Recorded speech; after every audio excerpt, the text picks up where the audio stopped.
today's video, we will learn about the formation of ionic compound. So, the study of noble gases shows that they are chemically inactive, or we can say that inert, as they are neither combines among themselves nor with the other elements, right? The chemical inertness of noble gases is related to their electronic configuration. Noble gases are inert because they have a very stable electronic configuration with 8 electrons in their outermost shell, right? Except helium that has only 2 electrons in the outermost shell. As every system in nature tries to have a stable of maximum stability, it was suggested that atoms with fewer than 8 valence electrons bond together to complete their respective octets. This is called the octet rule. For example, hydrogen, lithium, beryllium try to attain 2 electrons in their configuration because they only have 2 electron, maximum of 2 electron in their outermost shell. Now, moving ahead, typically, atoms of metal contain less than half the number of valence electron in their outermost shell. That means they have less than 4 electrons in their outermost shell, as we can have maximum of 8 electron in the valence shell, right? Therefore, they readily combines with atoms of non-metals which generally have more than half the number of valence shell electrons. The combining atoms of metal and non-metal acquires the octet configuration by transfer of electrons, right? The combining of atom of metal loses one or more of its valence shell electron and changes into positive ion, or we can say that the cation, right? Similarly, the atoms of non-metal attains two or more electrons and become a negatively charged ion known as the anion, right? And in this process, each combining atom acquires stable octet configuration.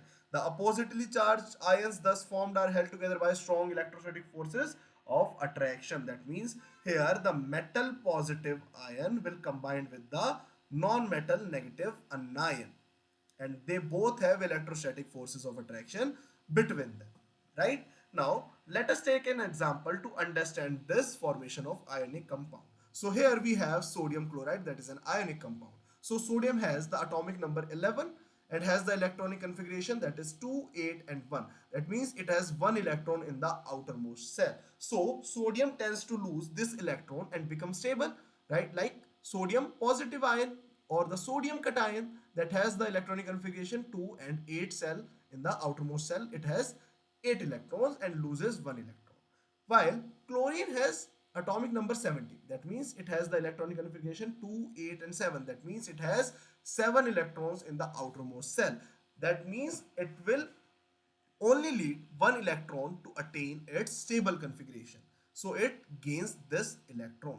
Now, mutually, this sodium and chlorine exchange the electron. That means the electron from the sodium will be gained by the chlorine, and the compound form here will be NaCl. The compound thus formed by the transfer of electron between sodium and chlorine combines the atom with strong forces of attraction, and these compounds are known as the ionic compounds. Now another example of ionic compound is magnesium chloride. So here magnesium has two valence shell electrons. It will lose its two valence shell electrons, and chlorine only needs one electron to attain stable configuration. So here two chlorine atom will be required to stabilize magnesium or to complete the transfer of electron from magnesium. So here magnesium will transfer one electron to this chlorine and one electron to this chlorine and will form MgCl2, that is an ionic compound known as magnesium chloride. Similarly, magnesium oxide, here oxygen needs 2 electron to become oxygen 2 negative, which has a stable electronic configuration, that is 2 and 8, right? And magnesium will lose its 2 electron.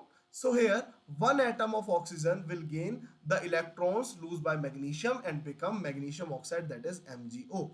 So this is how the ionic compounds are formed. So I hope this topic is now clear to you. Thank you.